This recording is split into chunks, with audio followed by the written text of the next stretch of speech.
Hello everyone, তো অনেক দিন পর এসছে আমাদের বাড়িতে আমার মাসি। অনেক দিন হয়ে গেছে আমাদের বাড়িতে আসে না। সেই দাদু মারা গেছিলো ঠিক সেই সময় এসছে, তারপর থেকে আর আসেই না। তো মা অনেকবার বলার পরে তাই মাসি আজ এলো। মাসি একটু ফ্রিও ছিল, তো মাসি এসেছিলো বিকেলের টাইমে। দাদা মাসিকে দিয়ে গেছিলো। আর সন্ধেবেলা তখন আমরা সবাই বসে টিভি দেখছিলাম। আর মাসি চা খেতে তো ভালোবাসে, আর আমি কিছু পারি বা না পারি, চাটা আমি খুব ভালোভাবে বানাতে পারি। তো মাসি আমাকে বললো তুই চাটা বানা।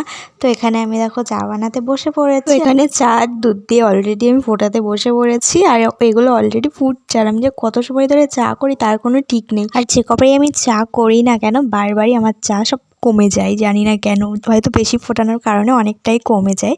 তো যাই হোক, এখানে আমার চা বানানো কমপ্লিট। আর আমি চা বানিয়ে মাসিকে বলছিলাম যে কেমন হয়েছে। মাসি তো খুব ভালো বলেছে। আর আমি নিজের চাকে আমি নিজেই প্রশংসা করছি, মানে এতটাই আমার ভালো লেগেছে আমার নিজেরই করা চা। তো এখানে বাবা এনেছিল মিষ্টি, সিঙ্গারা, তো এইগুলোই আমরা এখানে খাচ্ছিলাম। আর মিষ্টিটা যেহেতু আমি খাই না, তো একটাই নিয়েছিলাম, কিন্তু সেটাও পরে আর খাইনি। তো আজকের মতো ব্লগটা এই অবধি, তো বাই।